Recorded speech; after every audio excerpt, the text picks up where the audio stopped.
Ashok one में ऋषि मुनि दिव्येदु तप में लीन देवी शत्रुपा से मिलने आए थे।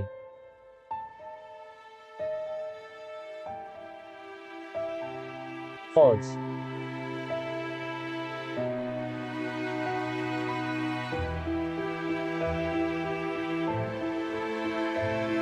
देती।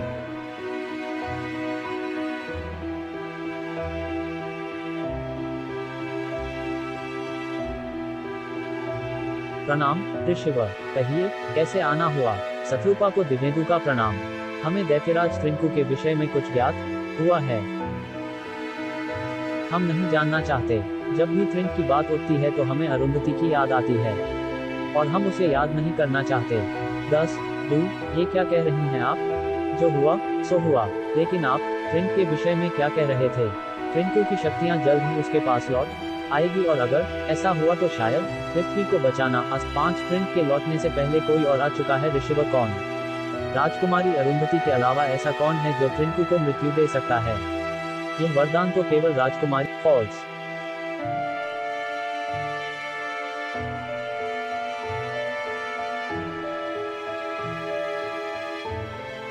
सिंहस्थ राज्य के सेनापति की कन्या काल भैरवी।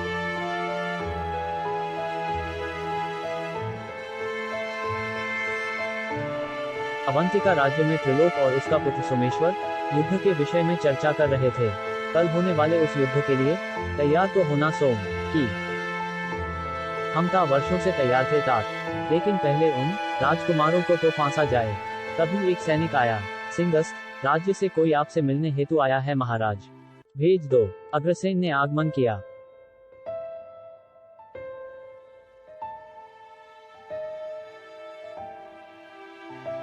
आओ मित्र आओ, तुम्हारी ही प्रतीक्षा कर रहा था मैं।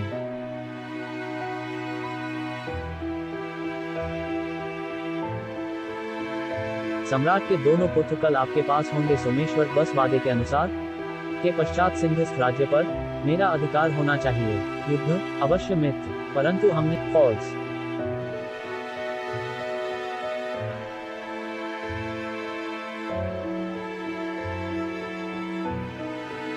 सही समझे आप, और इस युद्ध के बाद मैं उससे बलपूर्वक विवाह करूंगा।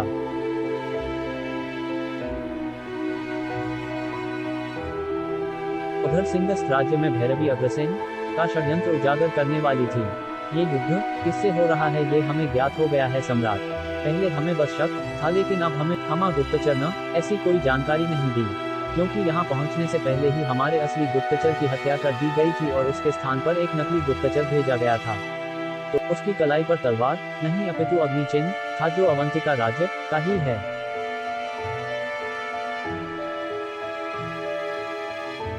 पर हमें ऐसा लगता है कि शायद इस युद्ध में हमारे राज्य का भी कोई विद्रोही है। सही समझे आप, वो हमारे राज्य का ही है। फॉल्स।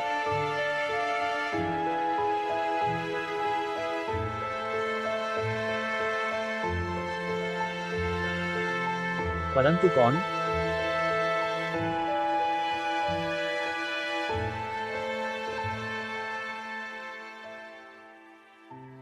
महामंत्री पुत्र अग्रसेन। आज ही हमने उन्हें राज्य से बाहर भेष बदलकर जाते हुए देखा है। तभी सीने पर तीर लगने से बहते हुए रक्त पर हाथ रखे एक घायल सैनिक ने प्रवेश किया। महाराज, किसी ने हम पर तीर से वार किया। तीर में ये चिट्ठी। आह! इतना कहकर उस सैनिक का शरीर भूमि निढाल हो गया। करणवीर ने उस चिट्ठी को पढ़ा।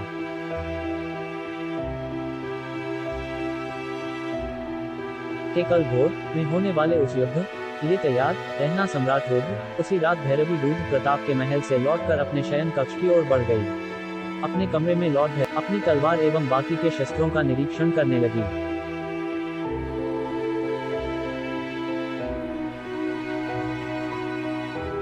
उसका निरीक्षण चल ही रहा था कि उसे अपनी खिड़की के पास वाली झाड़ियों में से आवाज आई।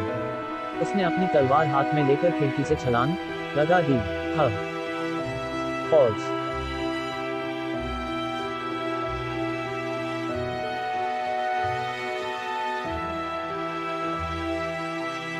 लेकिन उसे वहां कोई नहीं दिखा।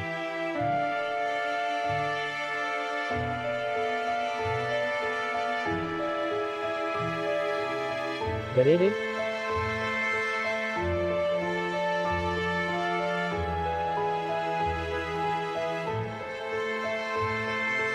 उसे पुनः आवाज आई और इस दफा आधे कोस दूर वाली झाड़ी में से उसे दो चमकीली आंखें नजर आई। गर। सामने से चार पैर पर एक आकृति धीरे धीरे उसकी तरफ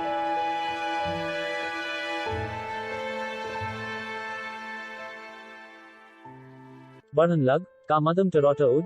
आकृति को भैरवी अब पहचान गई। मुर्दों का सेवन करने वाला वो एक काला कबर बिज्जू था। हाँ, उसके बड़े बड़े नोकीले दांत थे। जैसे ही उसने भैरवी पे छलांग मारी, भैरवी ने अपनी तलवार को तेजी से हवा में लहराया और उसके पेट पर एक वार किया, जिससे उसका शरीर। भैरवी ने उसकी गर्दन पर तलवार से जोर का प्रहार कर उसके सर को धड़ से अलग कर दिया। एक आवाज ने भैरवी का ध्यान खींचा। एक बेजुबान को मारकर क्या मिलेगा तुम्हें? मेरे समक्ष आओ। उस बेजुबान का जो हुआ सो हुआ। इस जुबान वाले के प्राण भी मैं अपने इन हाथों से ले लूं। फॉल्स।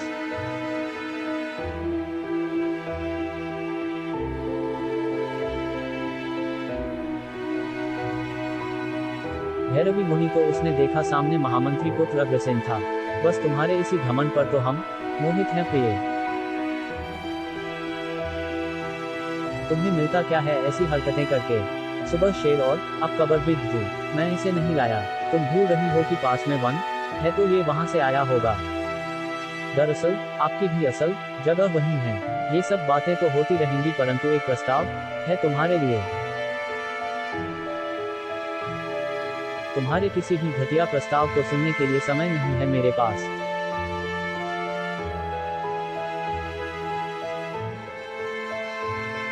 फॉल्स।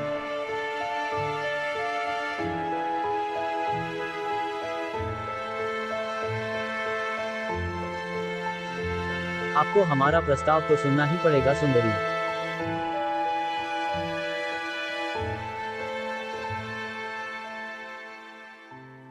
फॉल्स।